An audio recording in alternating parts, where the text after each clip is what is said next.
was happy. I was hopeful for my people that they would get some relief. So definitely, like a little child, me I run back at them one year, I go and get suck one. And this is how my minister of government treat a citizen of Jamaica. You're pretty much saying that you believe that you had a right to be there. I have right to be there and tomorrow morning again I'll be going. In what capacity? In my political capacity, speaking for the people of East Portland. I am the sole voice out there for the people of East Portland. With all the suffering that is happening in East Portland, with all the injustice that has been done to the people, I am the person out here talking for them. You hear about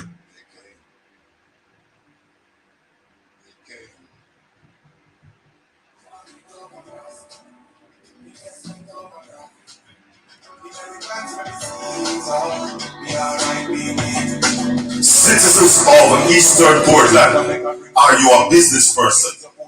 Interested in getting into business? Looking for new business opportunities and what the future holds? Well, this symposium is for you. Shadow Minister Honorable Anthony Hilton will be the guest presenter at the Trade, Investment and Global Logistics Symposium this Sunday at the Port Antonio High School starting at 6 p.m. sharp. Yes, if you have your community interest at heart, you must be at this symposium Sunday, May 5, Port Antonio High School.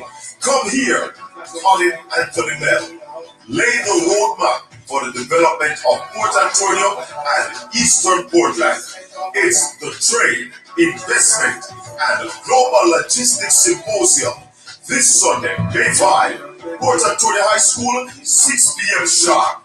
This one is for everyone. I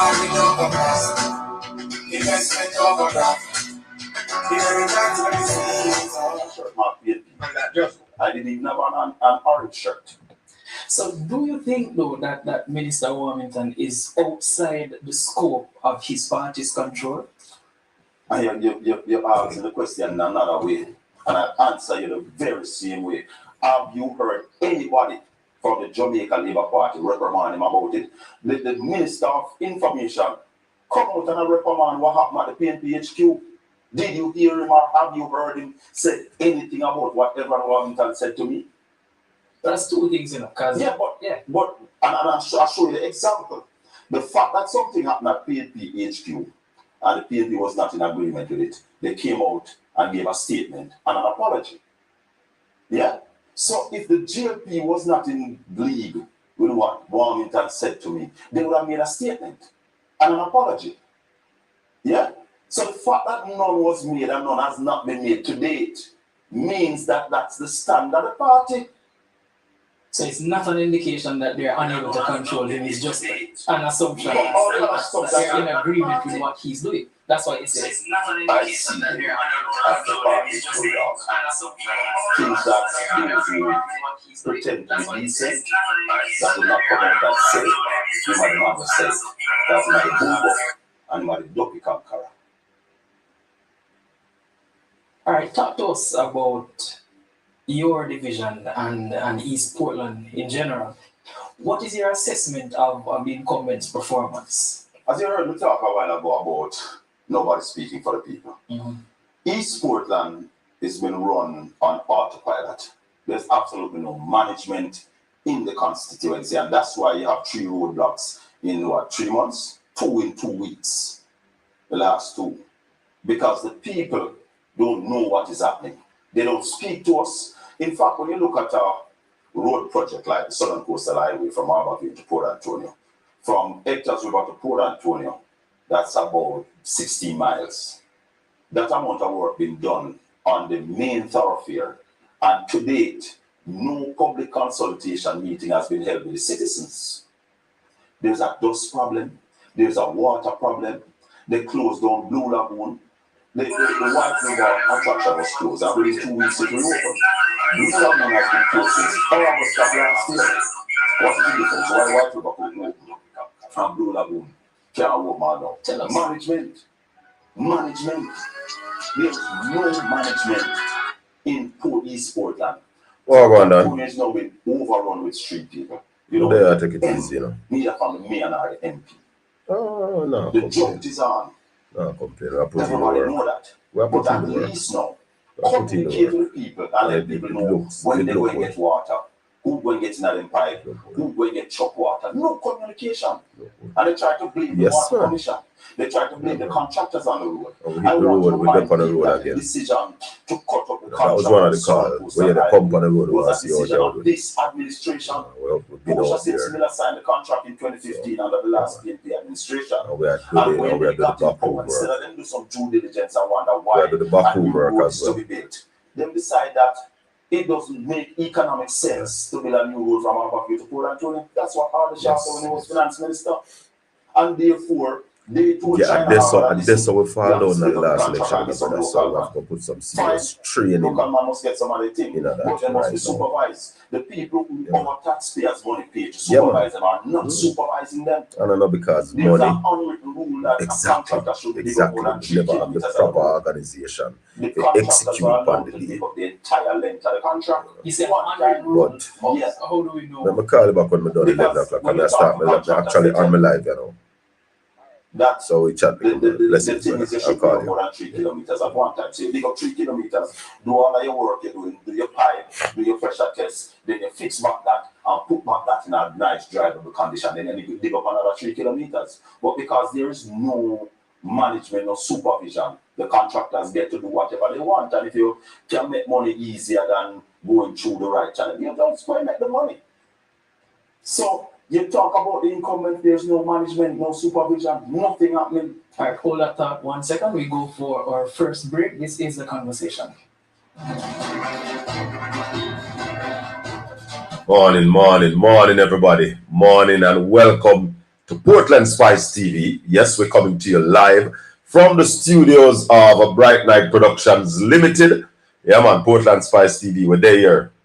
Share the link now. Share the link. Call some people, like up the video. This morning at 9:30, we're going to be having our teacher, the forwarding of the class. Because my people, when we talk sometimes people say it's politics, we are play and all of that kind of stuff. And I said to people that basically what we are doing is talk about what is happening, you know. We're not making no story. We're not creating any content as it relates to the things we talk about. We're talking about what is there and helping people to understand simply what these things are. And we said to you that the budget presentation was full with theater, was filled with gimmickry, was filled with a lot of big promise that to deliver on them, we would have to be producing. And we're not producing, so we realize that the thing, shuffling paper can make you more money over the long term. You know? It can give you some cash over a short term when you shuffle some paper.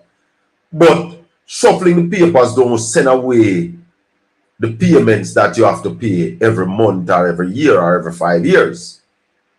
And when the payments are due, the payments you have to make them. You continue on the same money. Tourism, tax. We don't know how much we get from bauxite, how much we get from, not a lot from agriculture. Not a lot from the creative industry.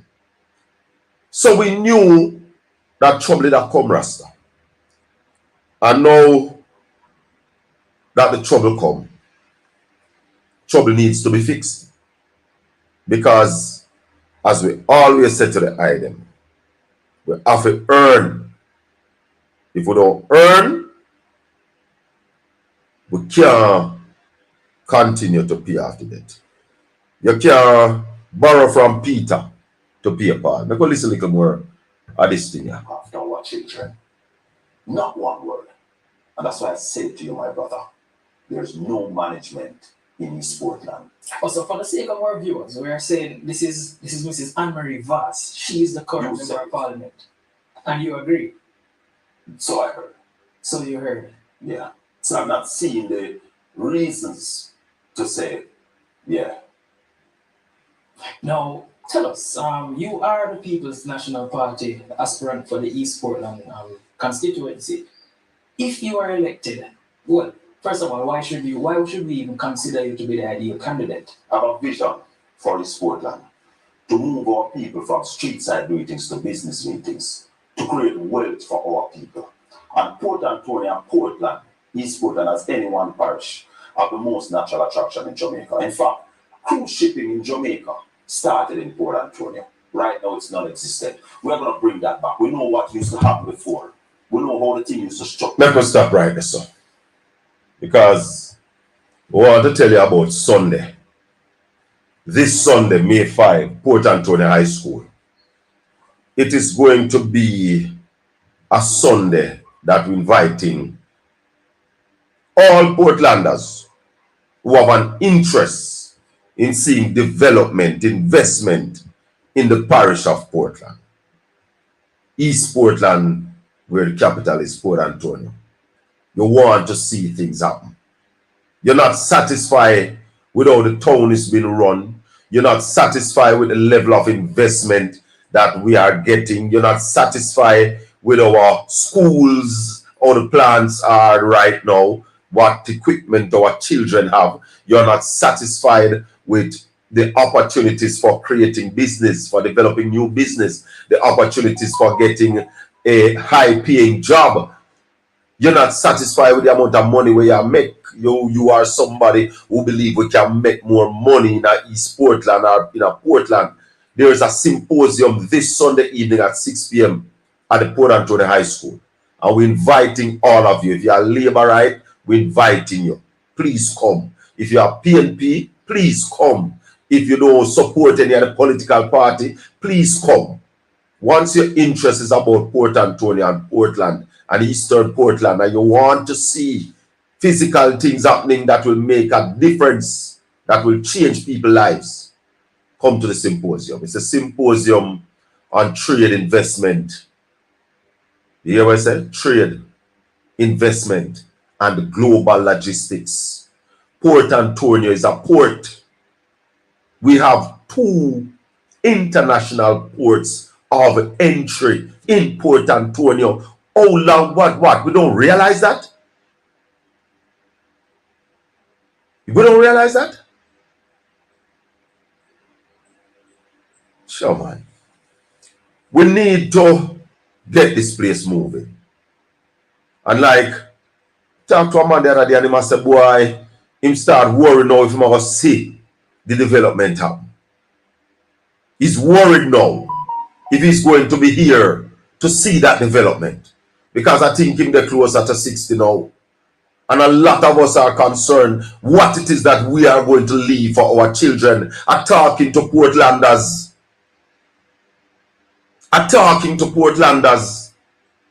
Men in Portland who are doing well, you have been here a long time on the front line. We don't have seen no development yet.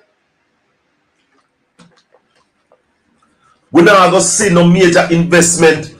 What? We think this is all Port Antonio and Portland can be? My people, wake up. Lloyd Pong, morning. President Fitzroy, morning. Mother, big up yourself. Auntie Elaine, good morning to you, ma'am. No, I am concerned, really concerned, if Portlanders are not going to get up and fix this. We are going to continue to sit down and think somebody will come fix this for. No, we have to fix this for ourselves. So the trade investment and global logistics symposium is a series of things we are going to be doing and bringing Portlanders into it. The inclusiveness, that working together. One man can't do it, one man can lead it, but one man can't do it. It needs all of us who are interested in seeing the growth and development of East Portland, of Portland, and of Port Antonio. Those who believe and have a vision to see Port Antonio becoming a city, as son who want left Porty, brother. Seriously? No, I see someone a beat up them chest and a run back at some people. And for 22 years, 22 long years, you've been in there with your side in government for most of the time. And we have not seen the beginning of that development. We have not seen it. And still, I stay upon that train, brother. Sisters, time come. We have to leave a legacy for our people, our children, their children, and their children's children, generations to come. We would have done very little if this is all we plan to leave it. And I've been preaching to Portlanders. I've been preaching to people who love Portland and have interest in Portland. It has to be an effort. Barker, Smith, Pauline. It has to be an effort to grow Portland, to develop Port Antonio. I keep reminding you that Marcus Garvey said that Montego Bay and Port Antonio should get city status. Montego Bay has gotten theirs. Wow. Time for Port Antonio to get theirs. So, we're starting the work.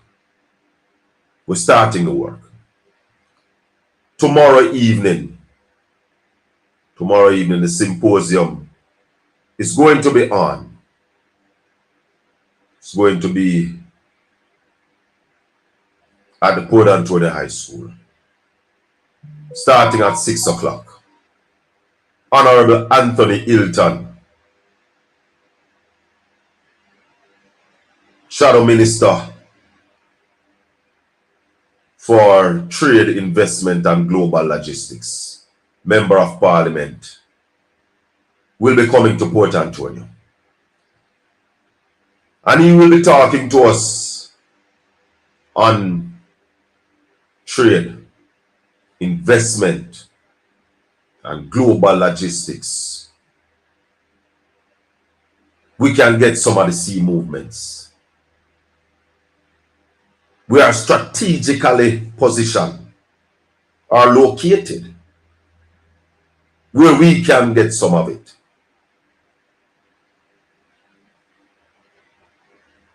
But it have to have that person who is going to drive it.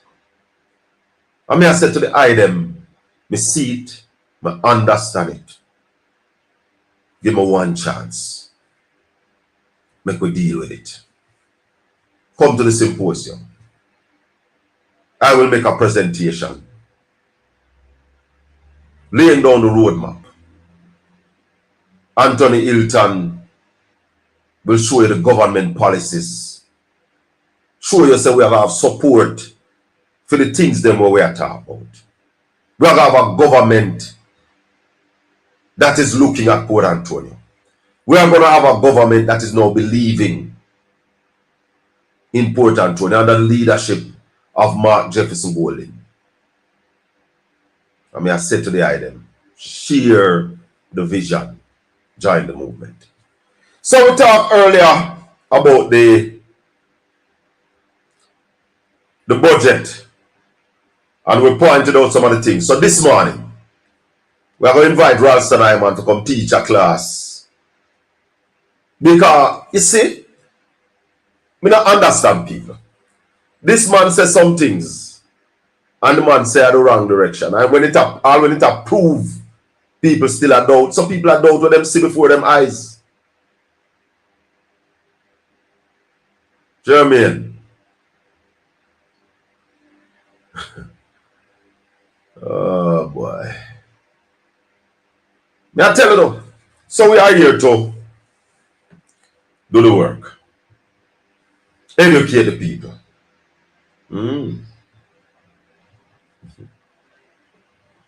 Oh boy. After we talk to Ralston, we're going to open the phone line. We're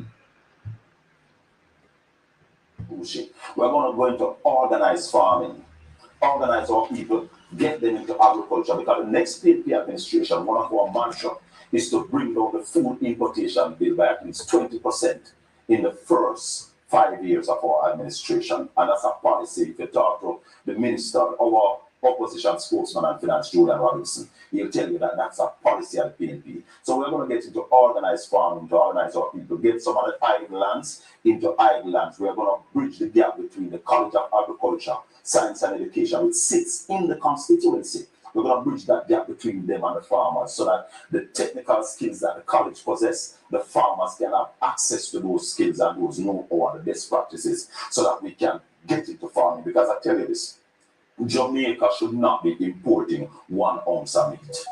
And I don't want the people who are importing meat to worry. Because if you do the thing right, where you say, all right, you are an importer, get in touch with local farmers. And if you're importing pork, say, all right, you go to pigs, I take all the pigs from you.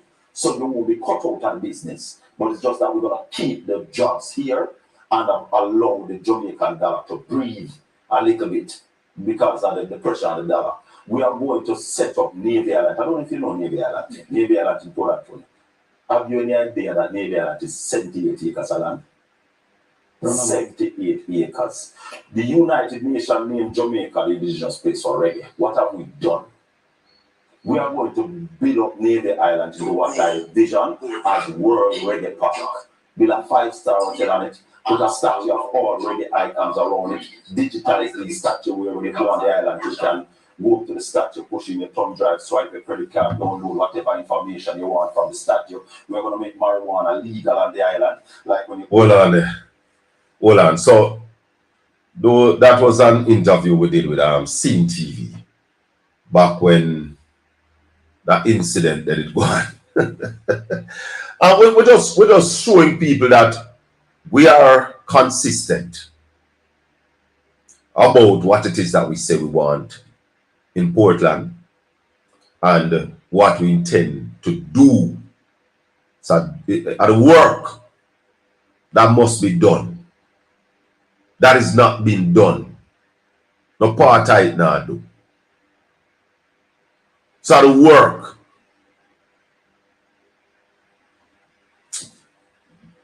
let me tell you something. If you have to tear down something to fix it, something will happen. We are going, you have to tear it down. Because I'm going to think you can fix. I'm not from Portland. But I have let me put up a message. I'm not from Portland, but I have 2 kids living in Portland. And I do want better for them. Well, let me tell you something. There's a serious brain drain in Portland right now. Boss, you need to drop off the filter about PNP. About PNP and labor rights. Doorstep. Oh, fly. Oh, drop. Oh, say that. All right, my boss. Man, say if you drop off flyer about PNP and labor right doorstep with the plans you have for Portland, and you are going to, and the plans you have for Portland and who you're going to, or you want to say how you're going to fund and execute them. Ah, now let me get your message, Mr. God. Get your message now. So, brilliant idea. Brilliant idea. And we are going to do that, Mr. God. We are going to do that. We have done some, but we are going to do that. Yeah, man. I realize, say, I fly, I must say. So we drop them off. And it's a campaign strategy the man I put forward, you know. So that's teamwork. That makes the dream work. You know? We appreciate all the ideas and all the views because we also have a GoFundMe page, you know. Rescue East Portland. East Portland Rescue Mission, sorry. 2425. Because this needs to be rescued. Too much we have And for too long, nothing happening for the people of Portland. We have the East and the West Harbor. I think we have what? The fourth or the third safest harbor in the world. Yeah, East and West Harbor. And a normal place. When we talk about heritage tourism, good morning and all comrades. Big up on yourself. Bless. So yeah, Portland, boy, may I tell you, the place just so much we have in Portland. And we want to develop Portland. We want to start off, you see, by bringing in 500,000 tourists into Portland a year. We want to start this up. 500,000 a year in the parish. Right now, I don't know if we get 2,000. It now going to happen without somebody pedaling, pressing the accelerator constantly. Forget them things happen. Investment not come by buck up. It come by deliberate actions. That's what not happening in Portland. That deliberate action is not happening. And I'm saying a Colin Bell will deliver that deliberate action. You need some more communities like Barry. Barry, I'm a place. No ramp with me. Oh, you understand? Berrydale, all right. Sir Bell, why this government don't refurbish the parish tank that Michael Manley built in the 70s? Which tank you call the parish tank? I wonder for the tank up at Wessel. I'm not sure which one I tank you call the parish tank. You see, if you have you have the nicest car and you want to go to the furthest place, the car can take you there now. But if you don't drive that car and direct that car, you don't got a place. So we have the most beautiful parish with the most natural attractions. But we're not utilizing it. And that's why I said to people, leadership is important. Leadership not come because you have a whole heap of money and you have a whole heap of friends. That don't make you a leader. Yeah? Leaders are born.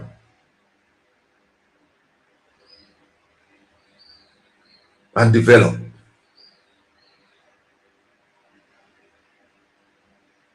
And not everybody is a leader. And not every leader is a good leader.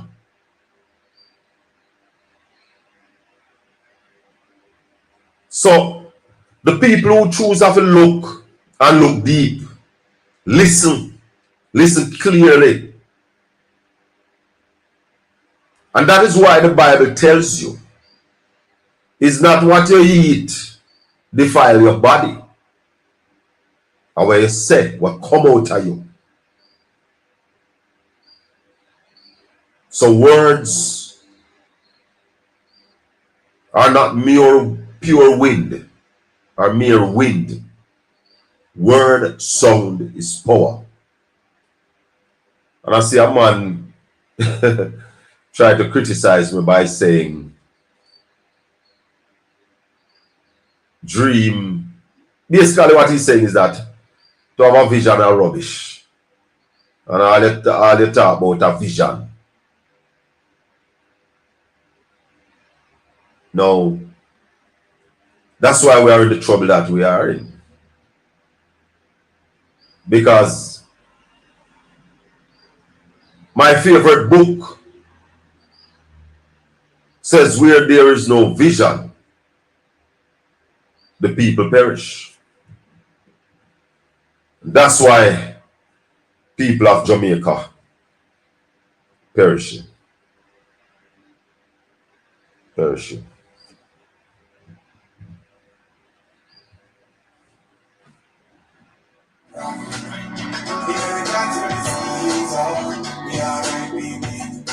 Citizens of Eastern Portland, are you a business person? Interested in getting into business? Looking for new business opportunities and what the future holds? Well, this symposium is for you. Shadow Minister Honorable Anthony Hilton will be the guest presenter at the Trade, Investment and the Global Logistics Symposium this Sunday at the Port Antonio High School starting at 6 p.m. sharp. Yes, if you have your community interest at heart, you must be at this symposium Sunday, May 5, Port Antonio High School. Come here, Colin Anthony Mel. Lay the roadmap for the development of Port Antonio and Eastern Portland.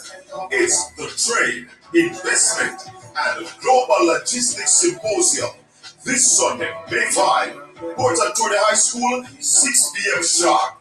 This one is for everyone. Like when you go to a hotel and you get a little champagne and a coffee, when you book into that 5-star hotel, you're going to get a ounce or 2 ounces of marijuana on your table just the same. You're going to have the Back Mall Suite, the Rita Mall Lounge, the Peter Tosh Restaurant. So it's going to be a reggae museum by itself. Well, consider the kind of infrastructure that we want. Do we have, one, the processes, and two, the finances to accommodate something like that? The finances should be easy. You get into a private-public partnership to get the finances for something like that, because in Port Antonio we have two harbors. We have twin harbor in Port Antonio. We have the West Harbor and the East Harbor. The West Harbor can take small cruise ships, but the East Harbor is developed can take the major cruise lines. So if you partner with one of those cruise lines to build out Navy Island as such an attraction, it will be crazy. So the money is out there if you get the right investors. Right now, our hotel is going to be spending $1 billion in St. Anne. So the question that I have, Raleigh morning. Yeah, man. Wagwan, brother. Yeah, man. Anytime. You know what's with us there, go on with our reasoning and get ready for the symposium tomorrow. But Raleigh, we spoke, and most of the time when we talk, people criticize and said we're talking politics and we're not talking economics. Right. No, we looked at this budget. We spoke after the budget, and we said that the budget had a lot of fluff and hole in the budget. And here we are now, where there's a shortfall. I heard you with the Minister of Finance. Where are you now as it relates to that shortfall? What are the effects it will have on us and how we can overcome it? All right, so the first thing. Yeah, man, go ahead. The first thing that we want is apologies to know is that, as he said, he's the one who called us. We never called him. He's the one who called us for interview. And he said he called us because he knows that we always conduct detailed analysis. That is why he called us, unlike his apologies. So he wants to be questioned about the whole thing. Yeah, man. And he wants his competent people to question him, not his apologies. All right. Right. That was the first thing he said on his thing. Now, where we are now, there's a massive shortfall. This is the first time for a long time. March is the month we call it most of our tax revenue. This is the first time in a long time that we have this massive shortfall in the month of March, which is the last month of the fiscal year. Well, it's the first in a long time. About how long? Because you know time. 20, 15, 20 years. Long time. Wow. Talk to me. But, yeah. So what he's saying now is that he believes, based on the level of confusion that he's interested in, as well as the advisor, that this is just a blip on the radar screen and then catch up in the months to come. We are saying to him, as we were saying for a long time, the economy is not growing fast enough to support the level of taxation that you want to call it. So this is not just a blip. it is now reaching a stage where the people just cannot pay any more taxes. Right now, Jamaica's tax to GDP ratio is 30%, one of the highest in Latin America and the Caribbean. But hold on, Ralston. You're not just saying this, you know. You have said this before. Consistently. That is why all the islanders, people like David and King, David Strong, the Stokes, and all of those fellas, they don't have a clue about what they're saying. And they confuse. But I listen, hold on, Ralston. And I'm not try go over the moon with the thing, but I've been saying to people constantly why I have confidence in the figures that Ralston give me and the analysis and the opinions that he gives is that him said them before them happen. Yeah, man. Yeah, man. Him said them. Yeah. What these guys are doing on Monday morning quarterbacking and running up and down like food because they don't know what they're doing. And there's a thing in the media where you have some people in the media who pretend that they're jacks of all trade, but they're masters of none. So what they do is drop their mouth when the budget is ready and tell people about the best budget in the world. I'll call the soda analysts like Dennis Strong and Damian King and Nelson Stokes and all those fellas and chat one man of foolishness. So make we notice that the minister never called none of them to get them out of the problem. He called me. Make we go back to the figures, Ralston. So you're saying that in spite of no new taxes, the Jamaican people are heavily taxed. Mark Walden said that in his budget presentation. And everybody was criticizing him. All the Suda analysts were criticizing him and saying talking nonsense. When the chickens have not come home to roost. You see, one of the highest tax to GDP ratio in the entire world, 30.4%. you say one of the highest. You say one of the highest. So that means it's not the highest. Who the higher than we? Which country? The people in the Scandinavian countries like Belgium and Denmark and those places. But the people see what they get for but those countries. Hold on, but those countries have some of the highest standard of living in the world. That's the point I'm making. So we're getting nothing for our tax revenue. That's the point I'm making. Let's go back to the figures. So you were saying that we are heavily taxed and what rate we are taxed at, and it can't continue. Talk to us. Right. So what is happening now is that the economy needs to grow faster if we're going to sustain these rates of taxes. But they are still bent on going in the same direction. If you notice, even the chairman of the bank, whose macroeconomic credibility is extremely suspect, is now saying to the minister that in order to deal with this problem, you need to cut the spark program and you need to reverse the tax credit. Now, that's a very stupid advice because part of the reason that we're not growing is because the government is not spending the meager capital budgets that's announced. For example, last year they announced 75 billion in capital, they spent only 59 billion. This year they announced 80 billion, including 40 for the Spark program. The Spark program is supposed to be funded by the 45 billion. The minister still has not identified the 45 billion. So and him still never tell you. No. And the monetary couldn't tell us. So the real shortfall is more like 67 billion rather than the 22.8 million he's talking about. Ralston, right after the budget, one of the main things we were asking is that where that $40 billion is going to come from and what are the things, what are the receivables the minister spoke about. And with a shortfall coming up after the budget and all of that, he's still not telling us how can you run the country? Can the country legally, is that constitutional that the minister planning to divest something, sell something and don't tell the people that can happen? Well, the point is, yeah, he admitted that it's not the right approach to take. But the fact of the matter is that although he said that he hasn't identified where it's coming from, that is why he can't talk because he hasn't identified it. So him just give you an argument, that's what you are saying? A 6 for a 9, yeah. No, that's not possible, Ralston. The minister could not come to the parliament. Oh, no. No, but that mean the minister is misleading the parliament? Yes. That is not only the first time.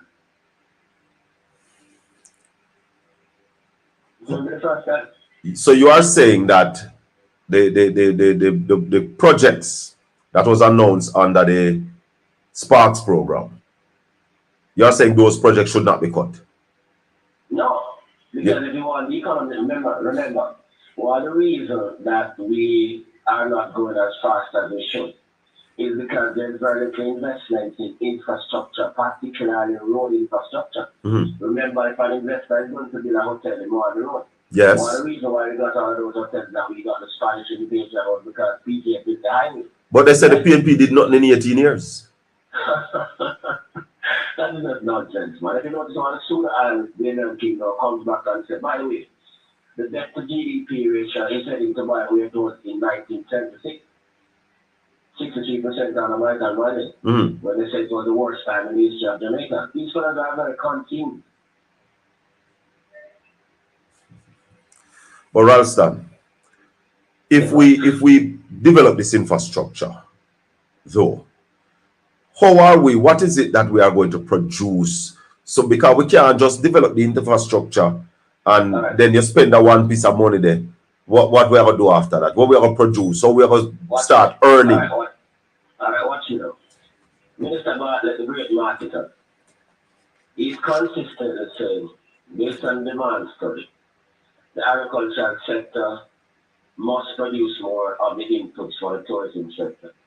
The manufacturing sector must produce more of the beds, more of the towels, more of the tissues, and all of those things for the tourism sector. Here's what the people in agriculture and manufacturing say. The people in agriculture, they say only 10% of the country's urban land is irrigated. They can't get any money to borrow.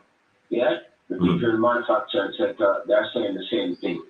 They can't get affordable financing. They can't get an incentive for innovation and all of those things. Yeah? So the Ministry of Agriculture needs a bigger capital budget apart from the 3.9. The 3.9 billion is the capital budget of the Ministry of Agriculture. So that the capital budget means that pays salaries and maintenance. No, the capital budget is to fix the road them and deal with the irrigation and all of that stuff. For the Ministry of Agriculture. Yeah. And they get how much you said? $3.7 billion in the capital budget. Yet the Minister of Tourism wants them to contribute more to the tourism sector so that we can get more than the 40% that we are getting. So when the Minister said about 4.3 billion in tourism, it's only 1.72 billion he admitted in the Parliament when he made the sector representation recently. So the easiest way, we can get more from the tourism sector if we provide the level of assistance that the manufacturing and the agricultural sector. Yeah, but how you going to do that, Ralston, when the government remove the GCT from importation of raw foods and these things? How do you do that when the hoteliers who are owned by Mexican and Spaniards and they can bring the thing them from for them country cheaper? How we are ensure? So all those policy conundrums have to be fixed. That's the point I'm making. What the minister has been doing, even getting by his apologies, that's a boy. All around they are paying down the debt and not free up the economy and make it find its own level and see. That approach cannot work. The Republic of the United States of America, the biggest bastion of the free market, they do not do that. They protect their things from China and the world, even from us. Yeah? So all that big visa fee and the creative industry, those are protectionist measures while we just open up ourselves. So that policy framework has to change if the economy is going to move forward. That is what the shortfall in the tax revenues are telling us. That we need to change direction now. It can't be that you just focus on paying down the debt and allow the economy to find its own level. That's not going to work. But here's something that I heard when you spoke to the minister. He spoke about it's commercial tax that is short, right? And that's from the business corporate tax, and that's from the business people. And I think he said that the business sector is making less profit because they are unable to pass on the additional cost to the consumer. Is that so? Is that so? No. If you look at corporate profits, they're making more profits now than ever. What is happening to them, or what happened to them last year, is that the higher interest rate regime is now biting. So we need to look at other measures to contain inflation rather than the stupidity coming from central bank. And the new IFRS regulation, which they can't do anything about that, we tell them, that is something that they have to live with. Right. They have to find mechanisms to grow the economy faster so that we'll be able to afford the level of taxation that they want. So you can't grow the economy faster if you don't invest in infrastructure and invest in the people of the country. Right. You have to invest more in education, you have to invest more in the creative industries. So accelerate, because the creative industry is the greatest industry that is globally, brand Jamaica, tourism, food, creativity, sports. Those are the things that internationally people want to buy from Jamaica. Those are the things that Jamaica are competitive and But why we have a problem in seeing that, Ralston? it is because of the kind of mentality of the people around the country and of the people in the banking sector. I have a brethren, Dr. Hyman Black. He says, and I think I've heard you share the same opinion, that if the creative industry is grown and to achieve its true potential, it is the regular man in the street that will get wealthy from this, and that our leaders don't want to see that happen. Yeah, man, not the political leaders or the corporate leaders. You share that, Ralston? You share that view? Yeah, man, the creative people are the slave people. They are black and they are the descendants of the slaves. That is why they do not want to invest in that industry, despite the obvious nature that it is the industry that is demanded globally. Why do you believe they do that in a country like that? But Ralston, I am putting it to you this morning that that the team that Mark Golden has put together, Dr. Deborah Icklin, myself, Dr. Olivia, and you, O'Shane. I mean, the plans that we have for the creative industry is to see the creative industry earn $30 billion annually. You think that's possible, Ralston? Yeah, man. Annually, $30 billion from the creative industry. Yeah, it is not only possible, it is highly probable, because that is the industry that the people of the world is demanding from Jamaica. Music, entertainment. You hear the money talking about the great international banker from Jamaica globally. Ralston, yeah. I tell people every day that 4 years and we can turn this country into a rich country. 4 years. With the talent that this country possesses, where the country is located, our positioning in the world, we speak English, and we hear suffering. Yeah, man, I have superstars, dime a dozen. We have superstars for dime a dozen, we have superstars. Yeah, man. Yeah, man, every year, world recognition. Yeah, man. World following. Yeah, man. Yeah, man. Brand Jamaica, food, sports, entertainment, tourism, yeah. I mean, our food, Ralston, when you go around the world, people talk about Jamaican food, them want you cook for them, them want you jerk for them. Jamaican banking, and that's the sector that controls the government. Well, Ralston. You know that the bankers don't know how to value intellectual property. We just hear discussion starting at the BOJ as to how they can get the bankers to start value things like intellectual property. Of course. But I tell people every day, the largest group of rich people in America are the people in the creative industry. Yeah, man, the creative, yeah, man. The largest. It is not similar for Jamaica if we are going through the administration under the country. And I am saying to Jamaicans that we are going to create easily 50,000 new millionaires in Jamaica. Yeah. Real millionaires. Right now, that's the only industry that can save Jamaica from the poverty that we are in right now. Every nigga is a star long time. I don't know. Every nigga is a star. Yeah, man. Yeah, man. So we have hope. The current policies are holding down the people. That is why those who are surprised, they don't have any sense, because what we're saying is that the policy that the minister has been pursuing is to transfer resources from the poor to the rich in terms of paying down the debt before time. So you pay down the debt before time, but you don't fix the road. You pay down the debt before time, but you don't build an entertainment, a massive national entertainment center. You pay down the debt before time, but you don't build a proper stadium. You pay down the debt before time, but you don't invest in research and development and new technology. So how you expect to grow and how you expect to sustain that rate of tax collection? Everything is stupidity, a monumental exercise in futility and stupidity, as Larson was said. How many years you been saying that? You've been saying that for quite a number of years. For quite a while. 10, 15 years. And that's why me That's tell why I just people. laugh at them when they're panicking now because what did they expect? Ralston, So things are fully done. So all of the analysts are done. do you expect to see a difference now we pay the debt or we pay down for the debt? No, they are not going to do it. When we spoke to What? the minister, we get the impression that he's going to continue on the same trajectory. Hold on. He said paying down the debt faster now proves as a buffer. And I'm saying to him, going faster would be the biggest buffer. Because if you're running the economy at 5 and 6% per annum, then we wouldn't have this problem. I would have money. Would have money, I wouldn't be needing to borrow so much money. If you notice, you can't see it as we're going to borrow more this year than last year. So the one thing is stupidity. So what do you say now? What do you say now to all the people who've been saying that the economy is doing good? I'm saying to them that they're simple one phrase, they're fully done. All the so-called propagandists in the media who are pretending that they're analysts, they're just fully done. That's why I did to them without any apology. They're fully done. Yeah. And if you notice, the minister conceded that the rate of economic expansion has been decelerating for 8 consecutive quarters. When I told him that, he had to agree. But that is a fact, isn't it? That's a fact. That was not an opinion. Precisely.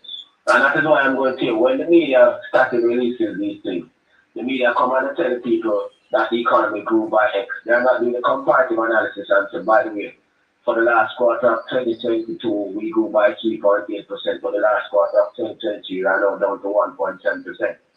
Yeah, so it means they must be collecting less revenues because the rate of growth is decelerating rapidly. I have a listener saying that. Big part of this problem, who? The media people. The fourth estate?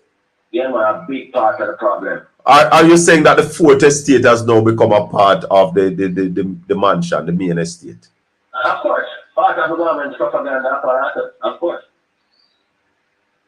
Yep. But everybody's ashamed now. Everybody's panicking and running up and down the place. If they were doing their jobs properly, then this wouldn't happen. Why they don't listen to you, Ralston? They don't listen because I said they become part of the government's propaganda apparatus and we have a different. Is it that people prefer to hear a lie than to accept the truth? Yeah, man. And seriously, the media must take a big part of the blame for this because they perpetuate that. So when the man come and say, Ray, they must say to the man them themselves not going to read it. They don't understand what they ask the man them. So they act like reporters. The minister said. They must have didn't say about minister. When we look at the numbers, this is not very. Well, there you go. They're not into that. They are just messing that. But they have not been looking at the numbers. No, they don't understand what they're talking about. A good media person is a person who knows the answer to the question that they're asking before there you go. That's if the man tell you a lie, you can say, but. Yeah, you have to be informed. You have to be informed. And that's the problem. A lot of people now you see running up and down, but them a reporter and them in a media and them this, they do not have the information on the stuff that they speak about. And therefore anybody can tell them any garbage. Anything. And I remember, when minister was asked in the debate, when what's this young girl name was a minister? What happened to 5 in 4? 5 in 4. And the man gave them an answer that was so beautiful in words and articulation. No substance, no truth. No substance, no truth. Ever. So the media is a big part of the letdown of the country. So they must take responsibility for where we are now. Ralston, I live in Jamaica. You live in Jamaica. So I'm not going to continue to talk about the problem. Tell us now how we're going to fix this. What the minister must do. You say he mustn't cut the Sparks program. What he must do now?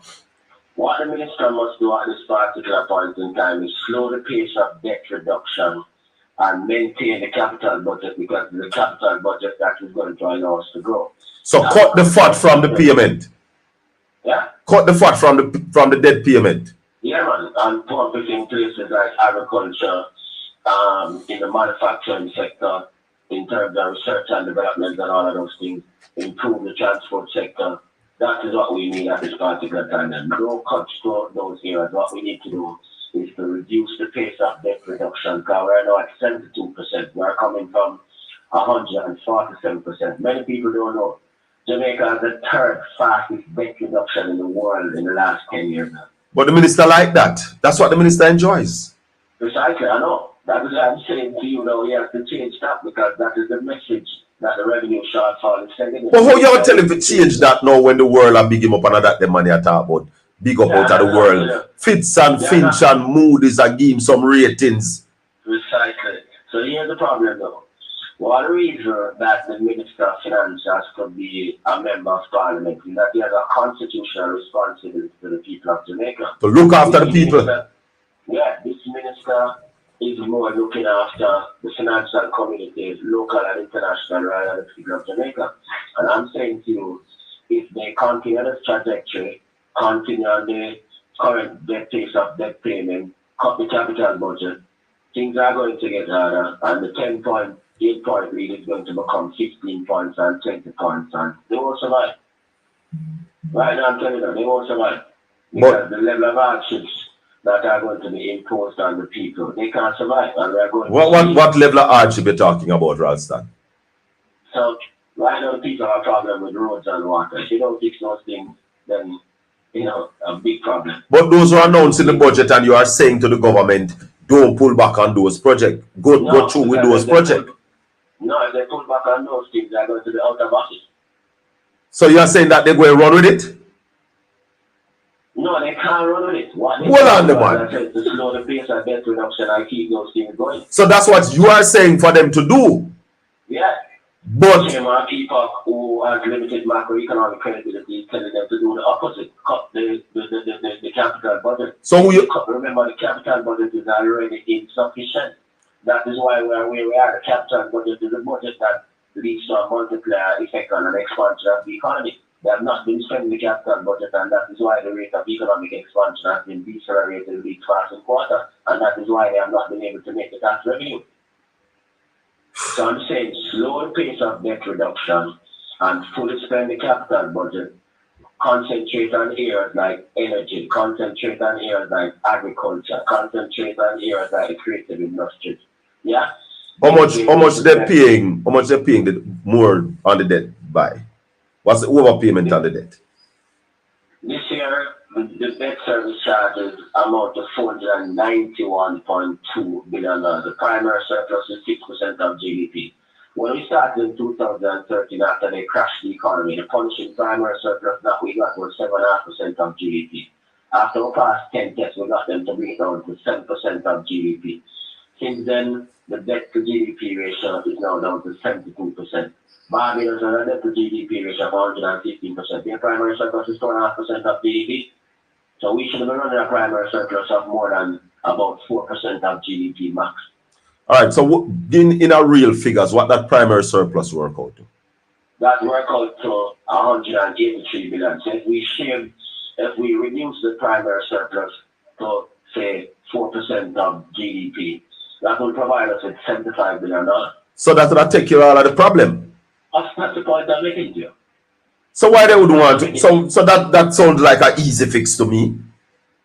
Yeah, it's an easy fix if you are being pragmatic and you are talking about the people of Jamaica. It's not an easy fix for the minister because he's not pragmatic and he wants big up from the financial community. So when you say the minister don't love the Jamaican people? Well, if you look and use action speak louder than words, that would want to translate to. My personal view is that the minister is doing that because when they lose the election, he wants to work with the IMF or the World Bank or the IDB. So he might try to be in them good book? He might do with them money rather than what the people of Jamaica want, and they are going to pay a price for that. The local government election and the 9-point lead is part of the price that they paid for that, and it is going to get bigger and bigger and bigger and bigger. Well, them never lose bad enough in the local government election, it look like. They should have been wiped out. Yeah, and that is why the people send them a further message in the polls with the 10-point lead. No matter what Warmington and some people, wannabes want to say, the 9-point lead is another signal to them, and if they continue the current direction, it is going to be 50 and it is going to be 20. Yeah. Ralston, when we look at a place like Port Antonio, Portland, East Portland, my baby, where we haven't seen any investment. And I mean, Portland has so much to offer. There's a tourism boom. Portland is the cradle of tourism in Jamaica. Why would an area with such potential just left? How that works in a country that you need more revenue? That's the point I'm making. Short-sighted this, because that's what I'm saying to you. And that is why we say to Minister Bartlett, rather than just talk aloud about this, you need to sit down with your colleague minister, the Minister of Finance, and tell him, or the Prime Minister, and tell him that these areas need more support if we're going to max it. Because they get about 4.3 billion because of 4.3 billion, and we only get 1.7 billion. That doesn't make sense. Yeah. Dominican Republic, I get 60% of everything. And we get 40 what? And we get 40, 20 percentage points less than the Dominican Republic. So Jamaicans, what is taking place can't work. Tourism is our biggest foreign exchange earner. No, remittance. Remittance is almost twice tourism earnings. Remittance is at 3.5 billion, tourism at 1.7 billion, 1.7. No, but if you put on the whole four mash, it would be tourism, but you are saying that we only get 1.something billion out of it. I only get the 4 billion, only 1.7 million. Man tells man it is a long time. I tell people that they finally admit it now. You only get 40% of that. So we can't talk about the 4 because the 4 don't come to us. No. What we need to do is to ensure that we get more from the 4. Yeah, that's the point I make.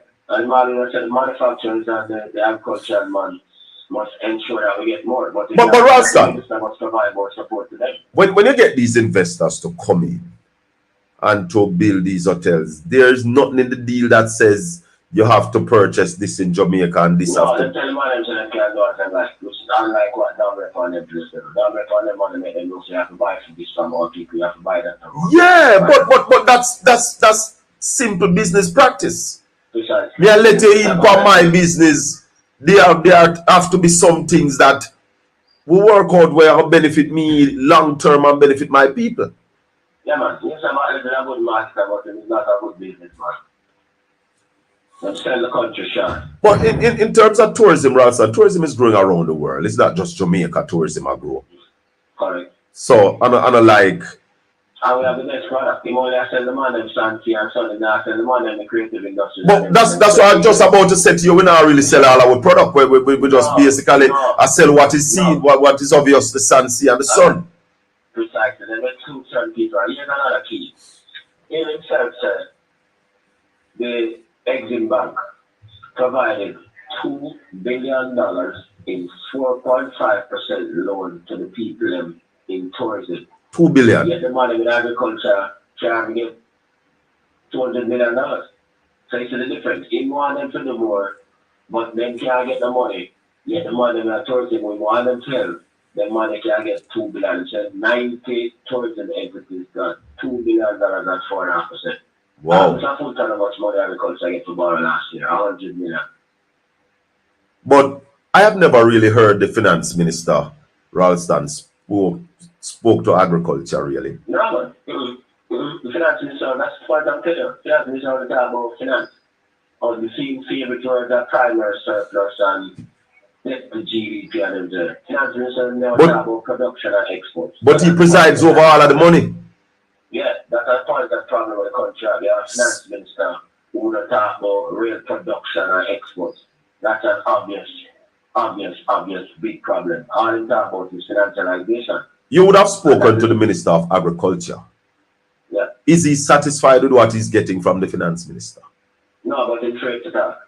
Everybody on the cabinet is afraid of the finance minister. What? The finance minister around the country. Have you noticed who advise the finance minister? Pure finance people. Biles, Duncan, them kind of people. So they make policies to suit themselves, not to suit the whole country. So you are not confident that the finance minister is going to take the shortfall from the forward payment in the debt? But to cut the projects. You made it clear that we're going in the same direction. Julia Robbins told the people of Jamaica that is something that the opposition is willing to consider. So they are going to now say that Julian is irresponsible, fiscally irresponsible. Can I remind you, when we first said that they should have spent 40 billion more, all of the pseudo analysts in the media said it was reckless and irresponsible. You notice that this year's budget is 260 billion more than the last budget, and that 260 billion is concentrated on debt payment. So is that not fiscally reckless? Somebody's asking that if we're going into are we going into a recession, Ralston? Is that or that will not happen? Certainly. That's where we're going to eventually end up. What? Yeah, but that's where we're going to end up. The next quarter, the rate of economic growth is going to be slower than the last quarter of last year. But itself is slowing down, and we are creating our own recession by not spending our capital and spending. But to go into a recession, you have to have what? 3 consecutive quarters. 2 consecutive quarters decline in economic activity. 2 consecutive quarters of decline. Mm-hmm. Yep. Remember, we're down from 3.8% to 1.7% in a second. With each passing quarter, the rate of economic expansion gets slower and slower and slower and slower. Now, if they were to cut the capital budget, that's where we're going to end up. That's why I'm saying Duncan is giving the minister bad advice. Somebody's asking how much of the tourism dollar is spent in the country. 40 cents. And most of that 40 cents go back to purchase goods and oil and food. We have cheap wages at them to people.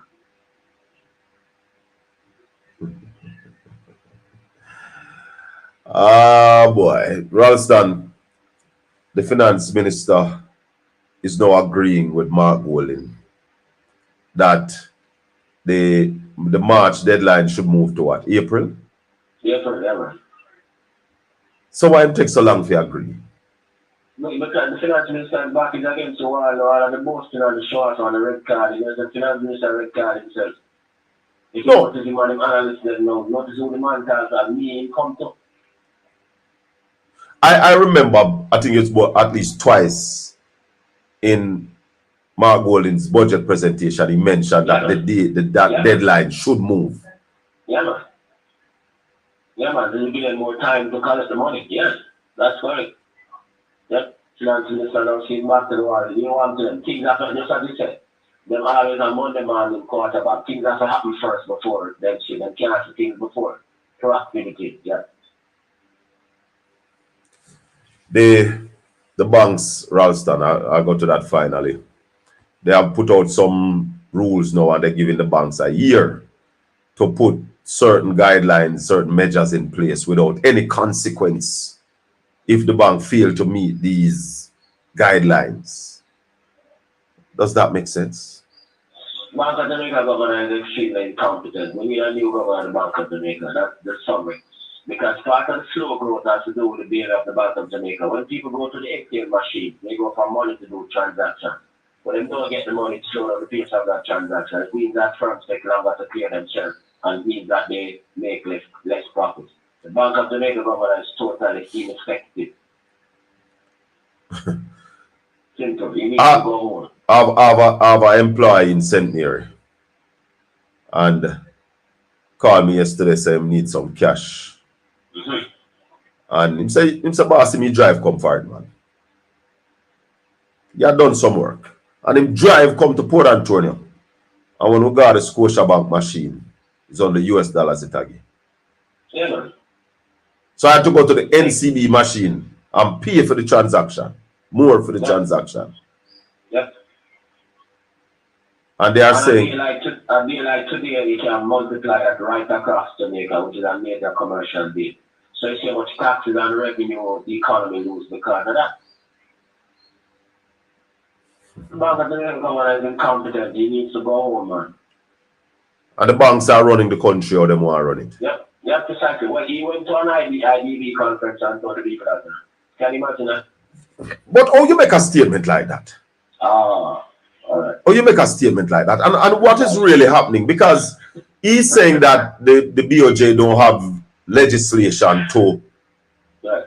make any rules on the. That because he needs to go to the minister and say, Minister, I need these legislations to do my job properly. So he's supposed to be recommending to the minister that the minister goes to Parliament and provide the legislation for him to do his job properly. He's hiding behind the legislation because the governor is conflicted and incompetent. Understand, man, what is going to happen in the next 6 months? More hardship to the people of Jamaica, and the government will be further behind in the polls. Where will the food prices go? Because that's one of the things where people are worried about. Food prices. Watch me. Here's why I told you the thing about the tourism sector. The dollar is now 158 and change in this one, despite every intervention by the central bank over the last 2 weeks.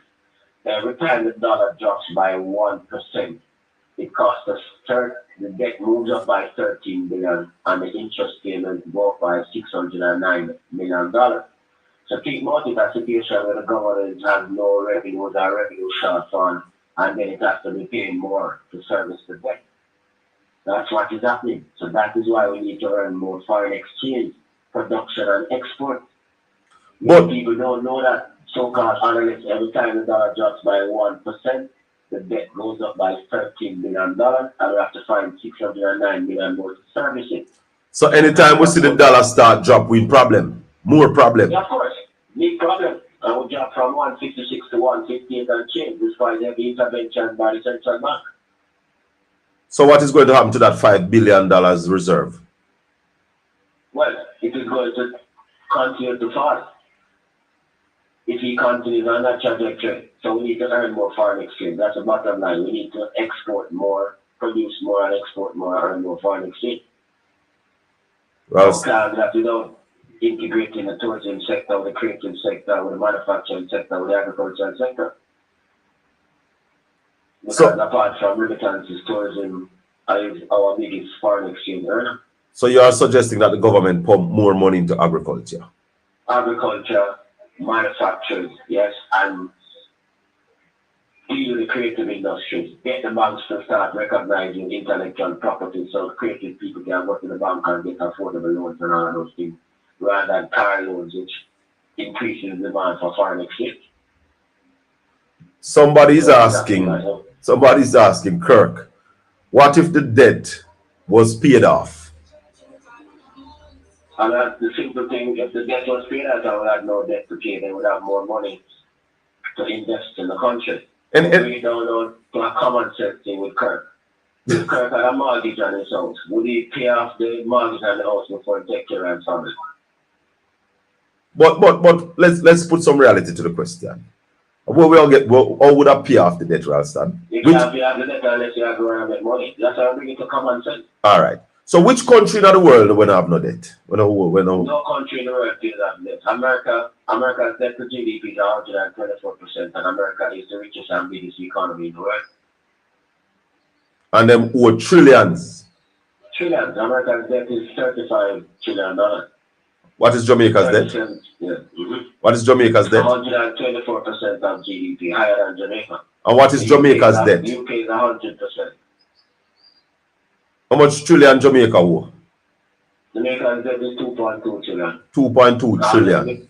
Yeah, the minister said my pay down, the debt still there 2.2 trillion because they might borrow more. This year I borrowed 62 billion. Where was that debt in 2016? Yeah? Where was the debt in 2016? In 2016, that debt was $1.7 trillion. And it had 2-point-something trillion, also the debt grow. Yeah. So with all of what we are talk, so the debt but that's the point I'm making to Colin. Why is it not pay them borrow more? This year they borrow 52 billion more than last year. That's the point I'm making to you. It's simply economics we are bringing down to people. Yes, I heard you say that. You heard that? Yes, so you have to show off your knowledge. From the World Bank, 89 billion from local sources and 8.1 billion from Saudi Arabia.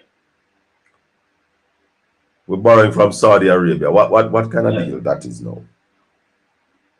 That's the point I'm making. So the minister, if you notice what he said to me, because he used to journalists and analysts who don't know what is happening now. So he said, when he say, Minister, I read these things and know this, he said, boy, you're shocking on it, because they're not talk to people who don't understand what I want. Right. That's why he said, boy. Who can't rebut not what him say?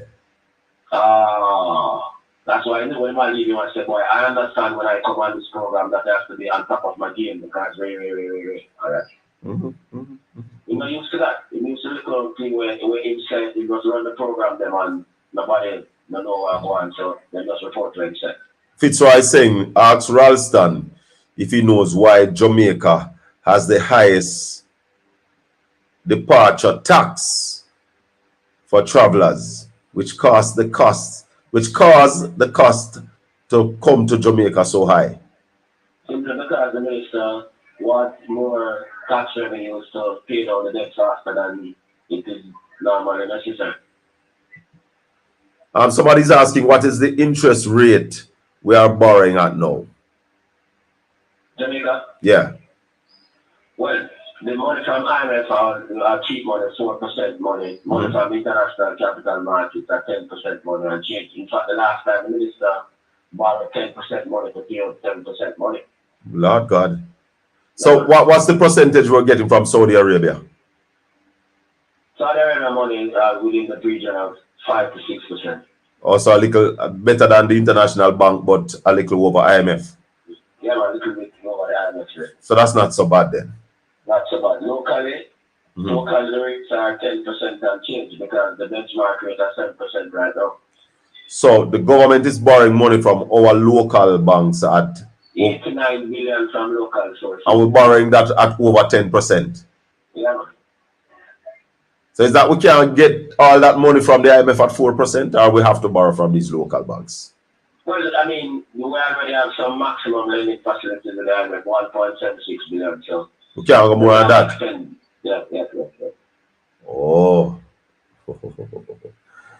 You see, people, we simplify the things right here. So we just start the real money and we're going to understand what is happening.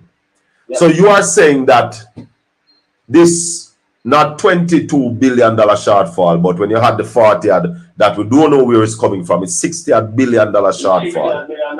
Yeah, I remember saying he said the 45 billion, 20 billion after the Spark program, and the remaining 25 billion was to deal with the increase in income tax threshold and reverse tax credit. So all those programs are uncertain at this particular point in time because we don't know where the money comes from.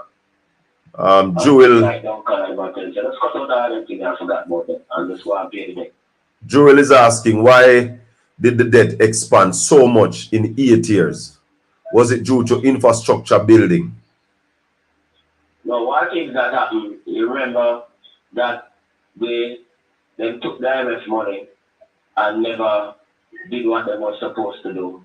And there were massive gaps in the system. So they have to cover it with borrowing. I think she's talking from 2016 to now, where you said that at 2016 we were at 170 trillion. Now we're at $1.7 trillion. Yeah, man. $1.7 trillion in debt. You are saying that now we are too much in debt. Remember I said there were significant borrowings from the IMF during that period, and we still have borrowed from the IMF. Okay. That's remember the previous administration when they came in to borrow over $1 billion from the IMF, $1 billion US dollars, 150 billion Jamaican, and this administration borrowed a 1.76 billion, upon another 200 billion Jamaican dollars. So if you add that to 1.7, you get the 2.2 trillion. Right. So she's wondering why we go so high in another 8 years. Somebody else is also asking, what is the prospect that we will default on our loans? No, man, and Nigel Clark, that will never happen, man. Come on. They said, Nigel, no, we could default. No, man, remember that coming, remember you said, man, I overpay, man, and one best payment coming in, and said Jamaica have the third fastest debt reduction in the entire world in the last 10 years. So we have record. We have record for that. Precisely. But if we tell the man them say we're going to slow down a little, it will be a problem because they make a good name to get payment. So if we go to the what we're supposed to be paying, if we say to them, say, all right, we're gonna just go and pay what we're supposed to pay, it wouldn't be a but why, Ralston, why you are of the belief that the minister won't do that? Well, the man tell me say, nah, wait. You say nah do it. Do that, so that is something that the politician would be willing to explore. The minister said, nah, do it. You must continue that buffer. What is the what are the benefits to gain and when will those benefits? Because there must be some benefit. Alright, what's the benefits now? You know what it said? It said, when you do that, that you want to borrow, you will get cheaper loans to borrow. You'll get better interest rates. So I'm going to say, yo, we pay good, so we can lend it more. But you only under that strategy if you want to continue to borrow forever. At some point in time, you must say, boy, we have a grow so that we can reduce the need for borrowing. So like Kirk, where I say if we pay off the debt, we don't really pay off the debt, but if we can stop borrowing for a while and I pay upon the debt and stop borrowing. Right. So you're saying that there's no plan to stop borrowing? No, precisely. Because if you sacrifice growing for borrowing, then that's the problem. And that is what the minister does. The minister have a trajectory where we are not growing, so we have to continue to borrow. And we are saying to the minister, change that and make it grow so that we borrow less. But when you look at it for real, though, it don't look like we don't intend to stop borrow because, I mean, if you're not investing in agriculture, then basically what you are doing is you're killing out our crops and our food security, and then we're going to have to always import food. People don't think about that. And that's the point, though. I'm glad you make that point. So if you export 1.68 million and you import 6.89 billion, you're always in a debt. Because you have to borrow money for paying the bill. Because the tourism and the remittances can't cover that. For the first 11 months of last year, the trade deficit between our import and export was minus 5.1 billion. And the money we get from remittances and tourism was only 4.4 billion. So we have to borrow $1 billion to fill that gap. Oh, so the deficit, the shortfall was $1 billion. Yeah. So we're not even earning what we are used up. We're not even at break even. Got it. The exports were 1.683 billion. You know what was the oil bill? 1.9 billion. So the amount of things we export can be oil bill. Couldn't buy the oil. Couldn't buy all the oil we need. Precisely. Not people ever know that. The food and consumer goods import bill was 1.7 billion. So the total exports could even pay the food and consumer goods bill, much less the oil bill. Madness, same thing, man. Madness. And you are of the opinion that we can produce and earn our way out of that, and not just you, I am. Of course. It would bring in the creative industries and integrate them more closely with tourism and agriculture and all those things. Of course. Yeah. And I think as I give you, anybody can go up on the Statistical Institute of Jamaica website and see them for themselves. A question here, Cecile Clark. She says, ask Ralston about the 18 years of PNP government. Was it a success with the high interest rate policy that Mr.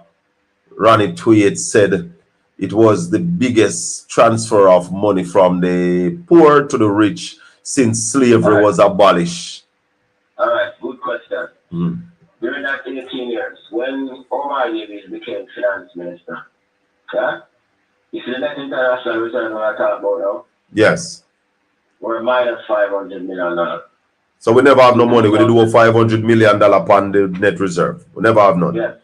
When it was $2 billion. So it had 2.5 billion too. From minus 500 to $2 billion. Check that, $2.5 billion. Right. All right.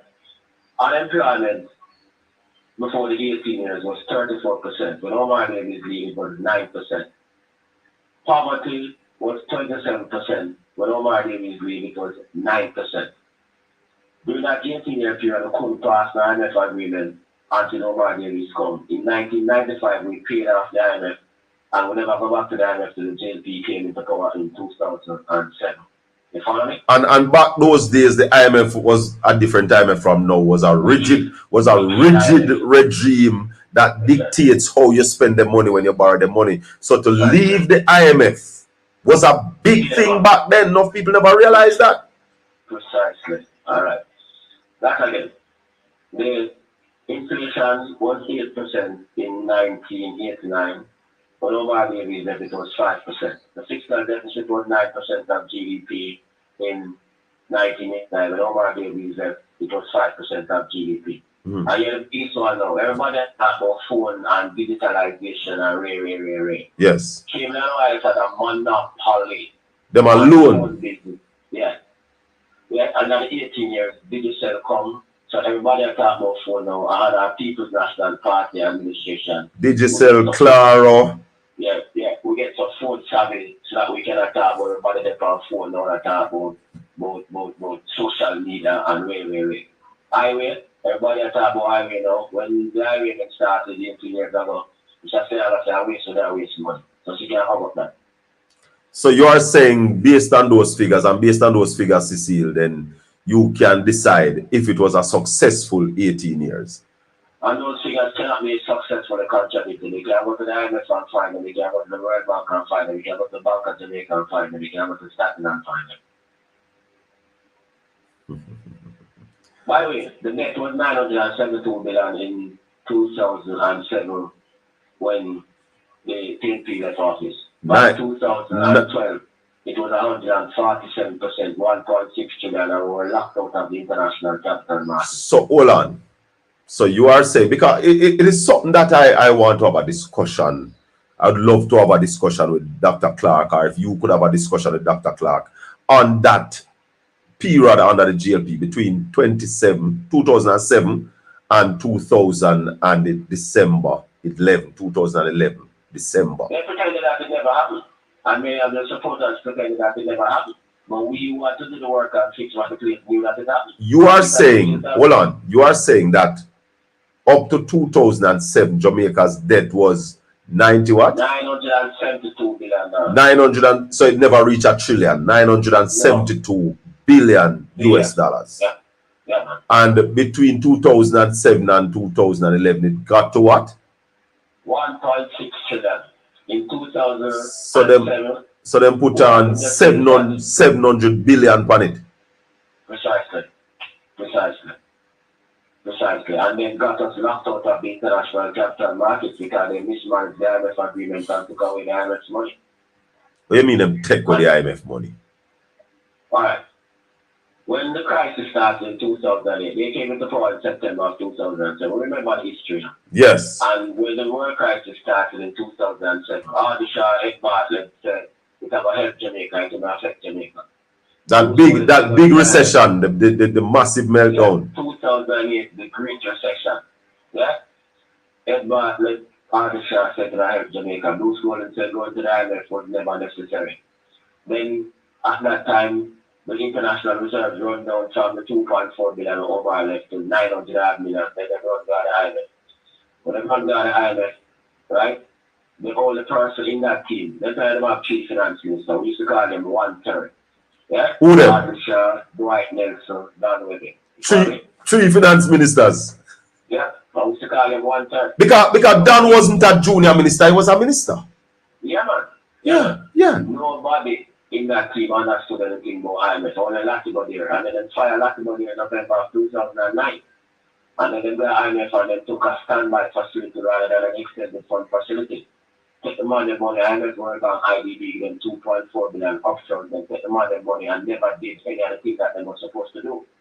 Peter Phillips have to come to the thing that they used to do. That is why Peter Phillips is walking in resignation every day.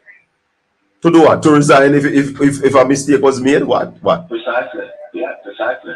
And that is why they gave us the highest primary surplus in the world, higher than Greece, 7.5% of GDP. And Greece had a bigger debt to GDP than Jamaica. Greece was 168% and we were 147%. Foreshore to leverage our political capital, go to the Black Caucus in America, Maxine Waters, and the Buffalo over the IMF will check Christine Lagarde, Christmas Eve. Them time we were Ministry of Finance and the footwork.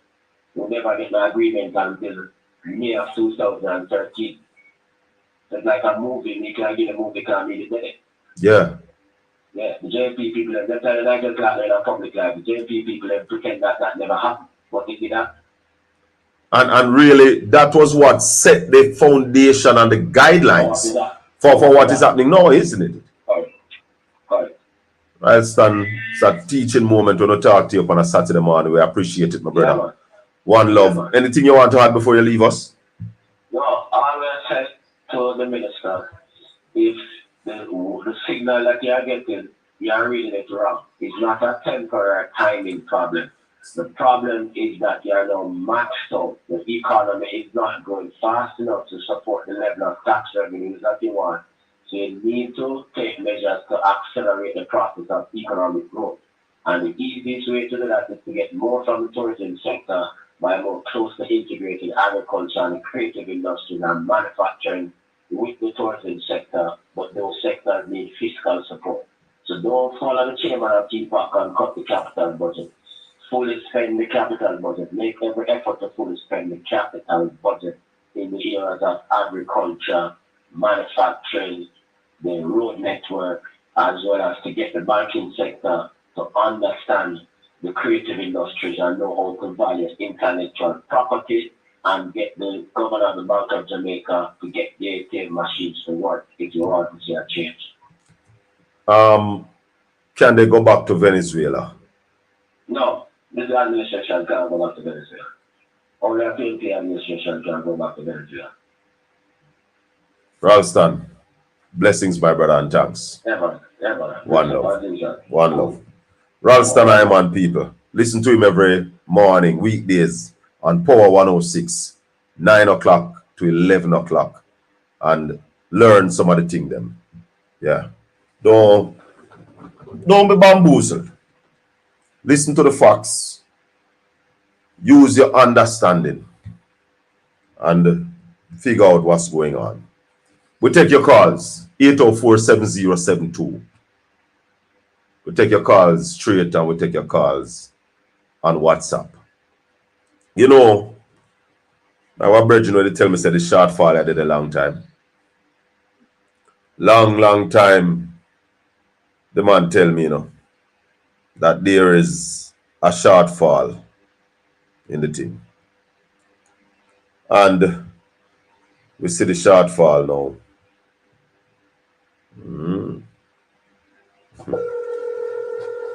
No joking. No joking, my people. The economy is not where we want it to be. Not where we want it to be. We're not producing. So we're not earning our keep. We have borrow we keep. Albert, morning. But good, you know. A long time you tell me about the shortfall in the budget, you know. A long time you did tell me. So you can say to me, I told you so. It did not take us by surprise because I informed 3 people. As a matter of fact, there were 5 people I told about it. The comrade leader, Yes. Julia, and Bunting, Yes. and Ralston and you. Yes. Happy to be in that elite gangster. That elite team of people you told. I will not, no, I don't. Thursday, man. You heard me on Thursday. Yeah. But we're not laughing at the situation. Now, let me tell you something. I say, and I'm glad that most of us are on the same page. It's in ready that after July, any number plate we have on set. Yeah. Because, you know, I was talking to a gentleman last night. And I said to him, there is a whole time saying that you don't go in a theater full with people and you ball out fire. No, not at all. Not at all. So therefore, Nigel couldn't ball out fire because everybody just get antsy. So he's trying to calm, but guess what happened? The dollar run, you know? No, but you're the next thing. And if people were looking, more people would have see it. Right after the budget presentation, the minister accompanied the transport minister, and they went to the taxi operators and they said, we can't allow you to take that 19%. That was a sign that we were in trouble, Who couldn't see it? A lot, Man blind. no, and those people who did not want to see it either. You have some people who never want to see it. Because as I asked Ralston, what are the devaluation and the taxi bus fare increase? Which one will give you more inflation? Well, Ralston tell you that when the dollar go down by 1%, what it costs. That's correct. What it costs. Yeah, And the interest rate that goes up by 600 odd million US dollars. And you see, the simple maths about it, that any of us that know just ABC, you never go further than that in business. He has given Jamaica everything when he spoke. He said the man them file, but then don't pay. Yeah. You Yeah. know why them don't pay? Because they don't have that cash. And then can't borrow the money at the high cost. The high interest rate. Slow. Yeah, business is slow. So they can create more debt and not sure when they want to pay it. You know with me? Right, that's all. Because while the government will give them some time to pay, the bank tabulate them interest daily. You follow me? You know. So therefore, those who are on them want to understand that is where the man in finance said they can't borrow the money to pay because they don't know when they're going to get it and what cost it's going to come out to be. So they tell you the government. Right? And the point about it is what happened now. With even this devaluation, going to put them further down, but they can't pass on all the increase to the people. Because the thing went in and turned down. Well, the finance minister said that, that profit, the people are more or less profit because some of the costs can't be passed on because the thing is already heavy. And when the bank is making less profit than they projected, what that tell you? It's a domino effect. I'm going to tell you something. You see, if we not produce, people, that's what it simply boiled down to. If we're not producing, we're going to have a problem. We have to produce. Alright. So, me said to Ralston this morning, the great finance minister going to sharpen the pencil right to the rubber. It's not no choice. Albert, I know why you laugh after the finance minister, Because in laughing at the finance minister, you're laughing at me. You're laughing at Jamaica. No, I'm laughing with Jamaica. Oh, my son. Me no know. If no laugh with Jamaica can go on upon this. Because this is got tougher for the poor people. Let me tell you something. The man them not sell him as the greatest. Is the first man to sharpen him pencil. And you have to tell you, by the way, you are here? Yes, man, of course we're live. I never know. let me tell you something, Shaka. I was listening to the news and I wanted to call Cliffuse last night, but they didn't put in the calling program. The guy that outraged that went to court yesterday. Who was that? Who went to court yesterday? The guy that mashed up the man per year. Oh yeah. Yes, I saw the video. Alright.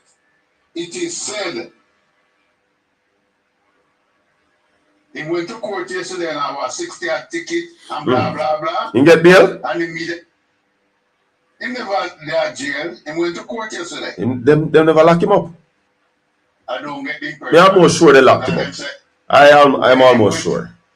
I'm almost sure he was in custody. Well, check it out. Think he was arrested and charged. What I find strange, it says that the taxi that he was driving, or the car that he was driving, belonged to an Andrew councillor. That's the allegation. And I posted a certain group and there's no denial. Oh, but yeah, say. Yeah, but that no make him have the right to have the ticket. Maybe the man don't know say I use the car run illegal taxi. I noted. But guess what happened? You notice that the news not carrying up about it yesterday? Yeah, I mean not hear what happened to it yesterday. I can't remember. You don't think that is a big enough thing that it should make the news yesterday evening? What happened in court yesterday? It should based on the fact that it was on the news that he was picked up and charged, and it was on the news that he was going to court, and really I can't remember hearing. Ticket, I can't. 60 ticket. How much warrant? Well, we're gonna find out what happened to it. We're gonna find out. We're gonna find out. But Albert, we're gonna find out. We can find out what happened in court yesterday. What's the way? Yeah. What's the way forward, Albert?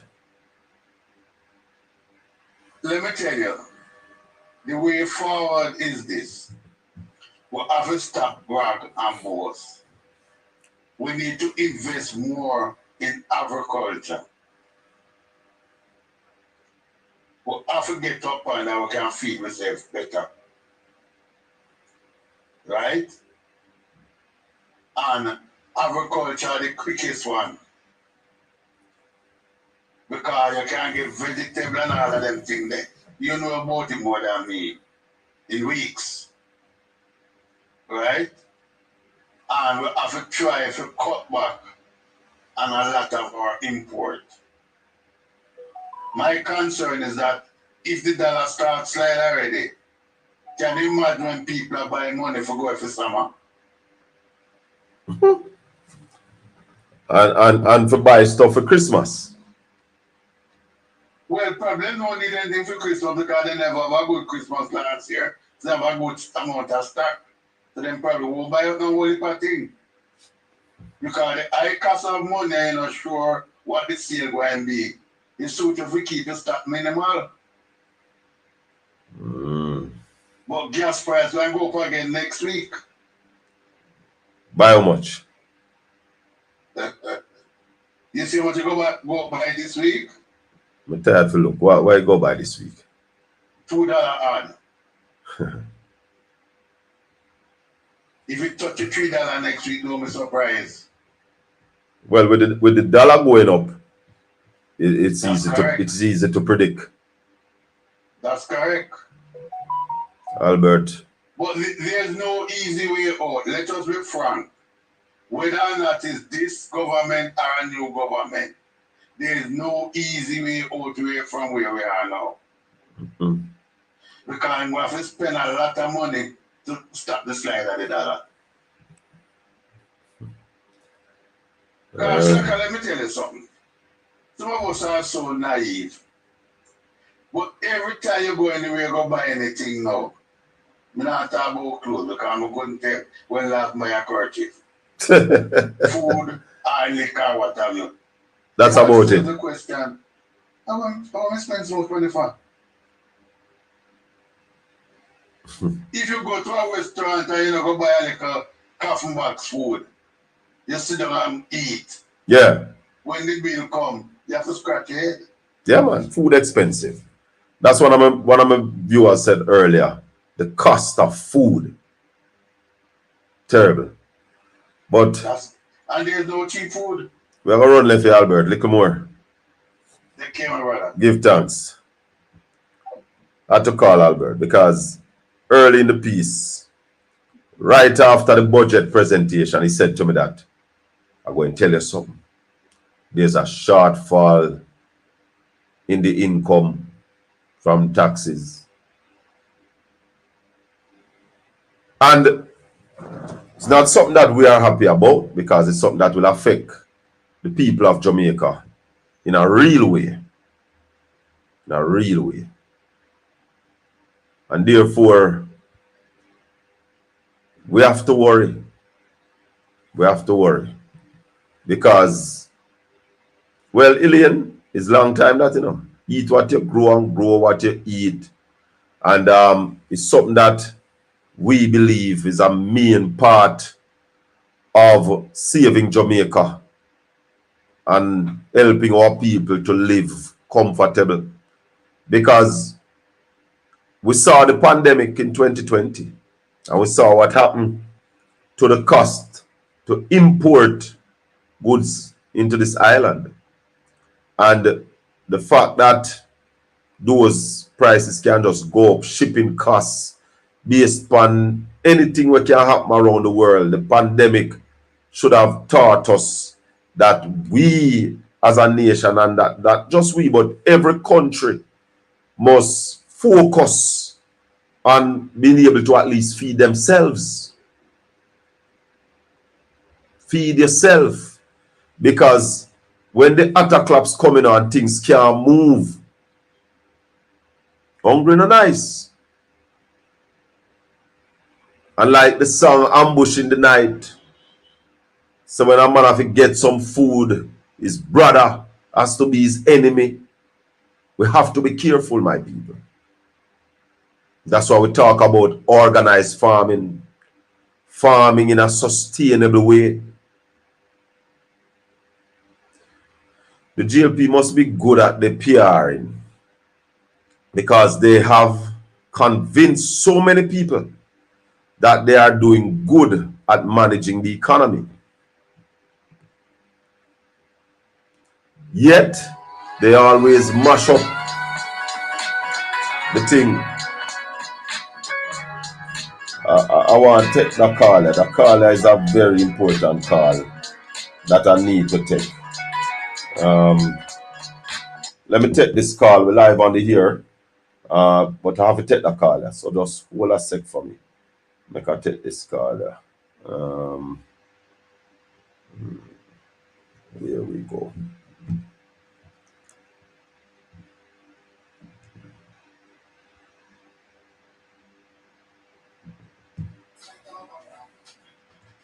Come in, Hilton. Morning. How you do? Citizens of Eastern Portland, are you a business person? Interested in getting into business? What the weather? The weather is one of the concerns. It's sunny and bright now, but it was sunny and bright yesterday morning, and then all afternoon to this morning was rain. So we right. So we have to just plan. But as soon as I get off here, I'm coming off at 11:15. I'll call you. All right. All right.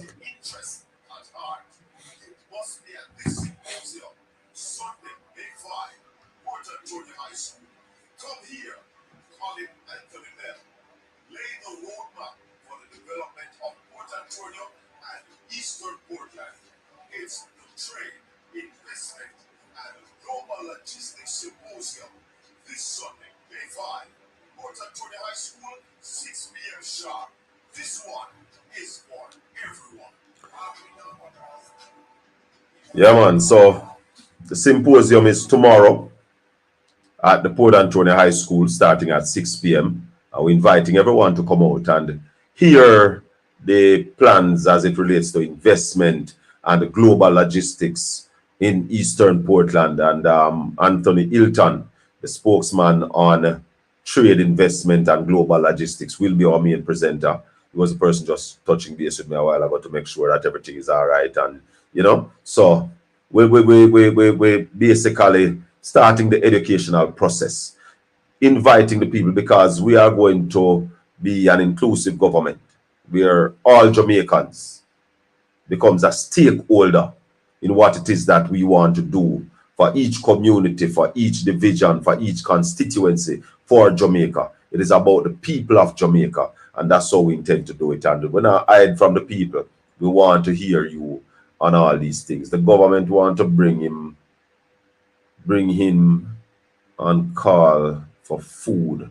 What don't feed our system. Well, you see them food there from abroad, them genetically modified food there. We have to be careful. And that's why I say farming is vital for our people. Our food security. And last week when we talked to Mr. Fulton, he said food sovereignty. Meaning you must own your food. Yeah? We need to maintain our seeds. The bloggers was a pick up this government need to know all that them is the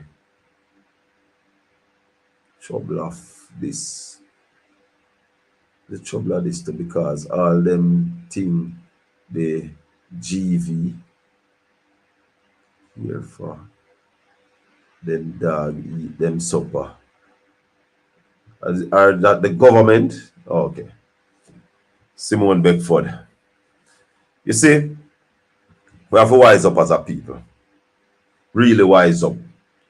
And start look seriously on what kind of leadership this country need to have a good way of life. Because you see, as Ralston said earlier, the Scandinavian countries, people are heavily taxed.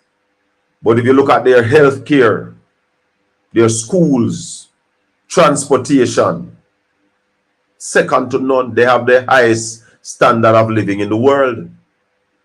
So you pay your tax and you get the result. Places like France, yeah. When you have a child in all them country, then sometime all 2 years leave you get. Crazy.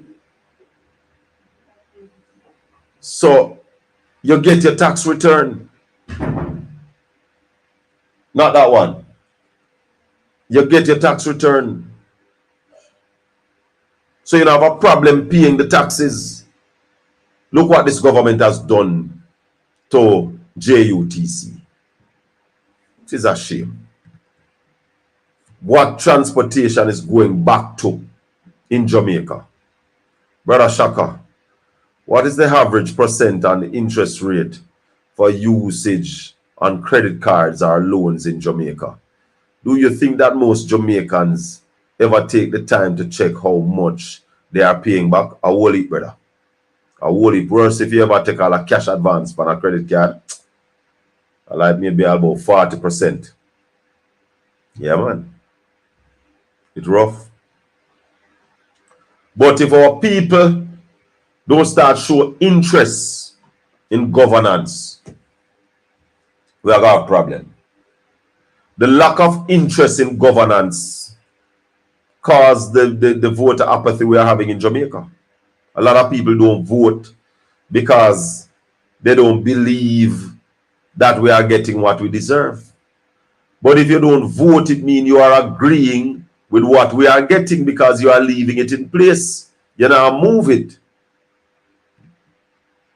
So if you are interested in the running of the country, you have to participate in choosing the leaders. And when them now work, you move them. As me always telling our brethren said to me, say, when you have business and you employ people and them now deliver, you have to fire them till you find the right person. So looking at in our private business, somebody in there now perform them, fire them. In our government, we keep them and keep them longer and pay them better. Mr. Bell, the curry was them fine. I read it right now. Mr. Bell, the curry was them fine. What your take on that? This thing has to stop. I am wondering if Andrew realizes what he's doing. People are finding a way to make a living. But as a person who believes in the creative industry and is in the creative, pirating of people's stuff, I not agree with it no time. So if you're making curry, make your own brand. Don't put on a man label on your thing. Or don't put your thing in a man thing. You understand what I say? So, and where is this fake curry coming from? I don't know. I am not sure we can really make it. The best dressed director said, if we use every land, so the best dressed director said, if we use every land available, we can't grow enough corn to feed the chickens we eat. And let me tell you something. Now. And everything we can compete in. So on everything we have to try grow. Because on everything we can compete in. We can compete, we can feed, and that's why I speak to feeding ourselves. So I speak to feeding ourselves. We can grow all the chicken meat we need, all the pork, all the beef, all the goat meat. We can grow that for ourselves. Yeah? Vegetables, we might have a difficulty doing that all the time. But I think with modern technology, College of Agriculture and the universities doing the necessary research, we should be able to. We can grow breadfruit and use more breadfruit, which is a more healthier food than a whole heap of the things that we are import. Bananas are healthy. We yam match up with any around the world. So the things that we are good at, those are the things we need to focus on. I believe, I know that we are great in the creative industry. So we need to earn our money from the creative industry. We need to get our fair share of what is available. And all I'm saying, 1% of the value of the creative industry annually. That's what Jamaica needs to make. Just 1%. And not a lot of countries. You can't find 100 countries around the world who have more talented people than we per capita. Who have more mega stars than we. You understand what I say? So we are poised in those fields.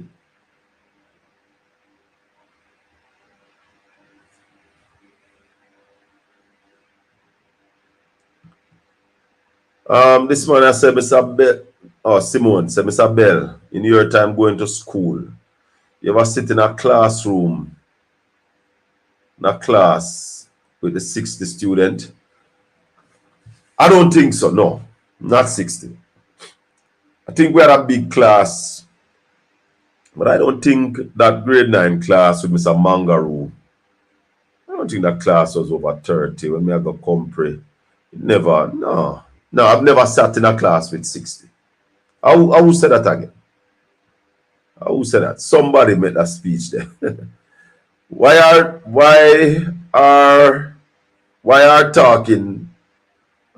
we not talking about nuclear in Jamaica? And we don't have proper water system. I don't know where you want, right, Kingsley. Why are missing something after they are talking about nuclear in Jamaica when we don't have proper water system? Where are we going to store it? Why we don't talk about solar? Well, it's renewable energy we are talking about. We are talking about solar and wind. I mean, there is a small nuclear plant at the University of the West Indies, and I think that is just for research. I don't think we need to look at no nuclear. We need to look at solar, wind. I don't know how feasible hydro is going to be, where we're going to find, there may be water source, where we could do some hydro sometime, that times of the year, we could do some hydroelectricity. So yeah, but outside of that, I would want we do the nuclear at Jamaica. I want Jamaica to be an organic country. Yes, man. So and that's some seed. Viewers and listeners, want to remind you one more time that let me take this call here. Morning. Morning, my East Portland MP. Talk up for me. Where I say? Just want to use your platform today to send a happy birthday to one of our hard-working comrades. Them. Yeah. She work hard. Being priced. Today a Vivian birthday?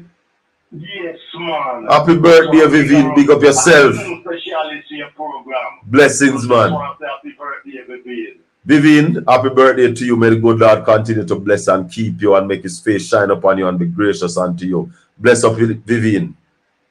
My boss. Big up yourself. I told you to call all the way from Atlanta. Big up yourself in Atlanta, Georgia, my brother. One love. All right. Yeah, one love. Much blessings. Yes, man. Big up Vivian for her birthday. So tomorrow, the symposium is at Port Antonio High School. We start at 6 p.m. We're inviting everyone to come and be a part of it. You know, be a part of the symposium. Hear about new opportunities and hear about the plans where we want to take Portland if given the chance to manage this parish. May the good Lord continue to bless and keep all of you. Thanks for watching. Join us again next week when we have another interesting program lined up right here on Portland Spice TV. Bless up, everybody. One love.